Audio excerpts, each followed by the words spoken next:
Good afternoon, guys. Welcome to another episode of reviewing the docuseries Convicting a Murderer. In 2015, Netflix looked at the case of Steven Avery in their docuseries Making a Murderer. They explored Avery and how corrupt law enforcement made him quite possibly innocent. The series became one of the streaming giants' biggest series. Fast forward to now, Candace Owens is on a mission to set the record straight in the DailyWire Plus series Convicting a Murderer. Now, we have gone through 8 episodes. We are now on to the 9th episode, the episode before the finale. On today's episode, like I have been throughout all of these recaps, I'm sharing some moments that intrigue me, thoughts about the differences, and then, of course, my overall thoughts on the episode. The episode 9 description is this. Chilling prison calls from Brendan Dassey shed light on his troubling relationship with Steven Avery, providing a deeper understanding of his involvement in the murder. Plus, Dassey is compelled by his own family to make critical decisions that prioritize Avery's interests over his own. Now, folks, these last few episodes have had some highs and lows, but last week we got a strong bounce back in this episode. And when I was watching this episode, the episode kind of begins with that kind of insanity of thinking about how much in-depth things that would have had to happen in order for Steven Avery to be set up for the murder of Teresa. They start talking about how the trial was kind of this massive shit show because of how public the trial ended up being. And then in talking about the planting of the evidence or the setup by the law enforcement, the defense during the trial said that the law enforcement planted the evidence to frame Steven Avery for the murder. They also tried to plant the evidence in plant that in further in the jury's mind that it could have been 1 or 2 cops. Now, if you're looking on this on the outside looking in, like someone like I am, I came in here with no preconceived notions of whether Avery was innocent or guilty. Always keeping an open mind when I'm watching something, especially these docuseries, trying to figure out where that fine line rides. But the amounts of things that really piled up here that would have had to have been set up, or they would have had to plant evidence. This would have involved multiple police precincts. This would have involved massive amounts of individuals that we're talking about one individual that they're trying to quote unquote get back at. However, no alibis. The evidence proved that he was trying to call Auto Trader under different aliens to get Teresa to come back to the yard. A lot of the things stacked up against Steven Avery. Now, we fast forward a little bit. In 2013, Avery wrote Ken Krantz, the prosecutor, to talk about him, to represent him, to prove that Candy was the person that murdered Teresa. And then, of course, that they can both make money along the way. Time and time again, through phone calls and letters, Steven accused basically everyone and anyone that were around him, whether that was family, whether it was friends, it didn't matter. They framed him for this murder, period. They wanted his money. They wanted all these things. But at the end of the day, he didn't do it. Of course, we talk about the big motive thing that a lot of it was used in Making a Murderer was the lawsuit, right? The lawsuit is the reason why the police did this, right? The $36 million lawsuit. But what a lot of people seem to forget is that Steven Avery had settled the lawsuit with Manitowoc County before Brendan Dassey had confessed to the police. $36 million went down, obviously, to $400,000. He took that deal and then, of course, moved on. Obviously, we've seen a couple different statement changes, obviously, with Kaylee. And then, of course, Len kind of took over the case as Brendan's lawyer. Len used the lawmakers, took advantage of Brendan in this. And then, of course, Len had gotten Brendan to agree to testify against Steven Avery. And then, of course, that conversation really shifted massively with the Avery family kind of pushing him. There's a conversation that we hear. And one of the things that I've really loved about this docuseries is you have the investigators on both sides of the fence. You have Candace Owens, you have the producers, you have the lawyers, you have the cops having the conversations in this docuseries. But one of the highlights for me has always been hearing the conversations ourselves. It's not he said, she said. It's the actual conversations of the police phone calls. Brendan calling his mom, Steven Avery calling this person, all of these conversations coming together. You're hearing them for yourself, the testimonies, the actual testimonies versus the actual testimonies shown on making a murder. You're seeing the evidence yourself instead of hearsay or one of the cops that was there talking about what might have happened or this is what happened. No, we're getting actual footage of the conversations. And the conversation broke down between Brendan confessing to his mother about what he and Steven had did to Teresa. It was such a heartbreaking conversation.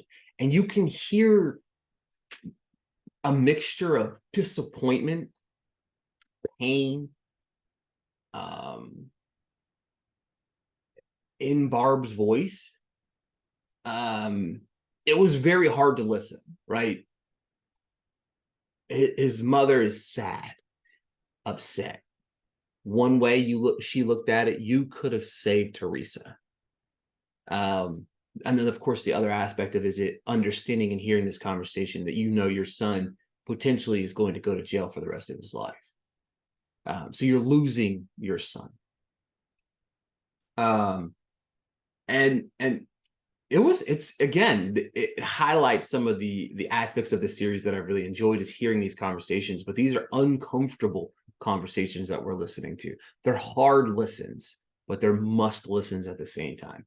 Of course, when Steven finds out that Brendan is throwing him under the bus, he wants everybody to tell him not to do it. He wants him to tell his lawyer, wants him to say that his lawyer made him do it, or he's going to look out for himself and he will get life. Steven was on the phone saying that Brendan needed to fire his lawyer. Of course, everything quickly changed. It had gotten out that, Len was trying to convince him to frame Steven Avery.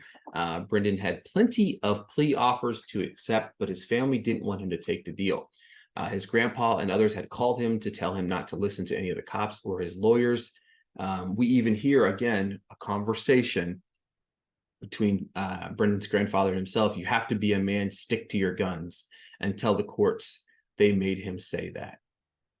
Such a chilling conversation from his grandpa here. A lot of it was like, suck it up and be a man and just, if you're going to go to jail, go to jail. You know what I mean? It was such a weird conversation to have with a young kid. And I was blown away by what he said and how he said it, whether it was like, he wants to take a rope and string it around his lawyer and these cops nuts and rip their, this and that off. And you could tell it's kind of this backward country style vibe, but in that old school, 50s, 60s, and 70s type conversations that are being had. But instead of trying to protect his grandson, he's trying to protect Steven along the way. I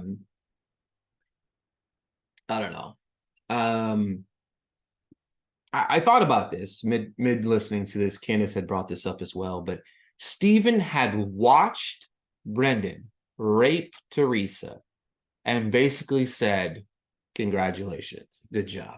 You did a good job, buddy. I'm proud of you. Like, think about that for just a second. Now, of course, Brendan, could have saved her.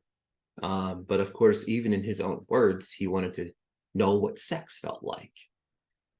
Very alarming and chilling conversations happening. Brendan had a conversation with his mother. He told him about how Steven would touch him in ways that made him feel comfortable. Steven, and apparently Brendan wasn't the only one that he would have over to his house and not just play around, but uncomfortably and inappropriately touch friends and family.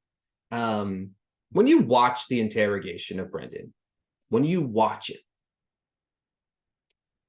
you can understand where certain aspects of the conversation feel and seem coerced. I'm not going to lie. You can see it. However, the details that Brendan provides is where you lose me on the coercion. If you are saying, if the cops are saying that knife, they know this knife was found over there, and then they're like, Brendan, you know the knife was found on the ground. Tell us that Steven, had that knife in his hand, or pushed him to give them the evidence that they already have against Steven, push him there, push him to that conversation. However, Brennan's providing details that aren't, investigators don't know yet. It's those little small details that really stand out to me that make you think, okay, there's no way that there's no coercion. Is there some sort of hand-holding in the conversation? Absolutely. But coercion means I'm feeding you things that you need to be saying, and you can't feed them things that you don't know. Like Brendan's saying detail-oriented things that happened to Teresa when he was with Steven. That to me is probably the most damning evidence of this entire thing. The big thing about this entire thing is watching the Making a Murderer. They showed bits and pieces of the confession, cutting and editing it in a way to make it look like it was massively coerced. Again, if you watch it that way, you can understand why you feel the way that you feel. Now, of course, Brendan got on the stand. Of course, he said he got the rape and the idea of everything from, the book called Kiss the Girls. He said he got the rape and the murder, all this stuff. He shared it from, he got it from this book called Kiss the Girls. However, in Kiss the Girls, there was no stabbing someone, there was no shooting someone, there was no burning someone, and scattering the remains anywhere was not there either. Again, very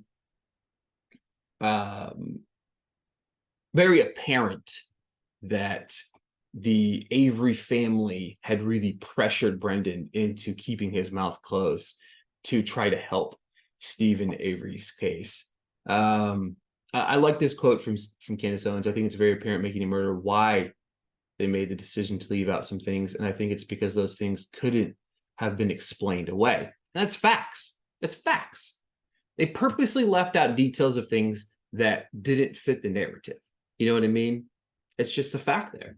You know what I mean? They talk about, some of the things that were missing from Making a Murderer, that Convicting a Murderer in episode 9 really highlight here was Brendan's relationship with Steven. We hear Brendan talk about Steven and some of the things that he did. They really kind of highlight Avery said Steven is innocent. The Avery saying Steven is innocent. Brendan was bullied to confess by authorities. That was very much pushed on there. And then, of course, the Kiss the Girls thing.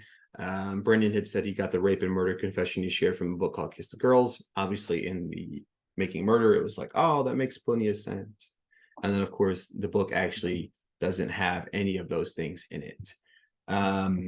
Another impactful episode that really kind of did exactly what the producers and director and Candace Owens have set out to do, and that's to prove that there is some strong doubts in what Making a Murder presented.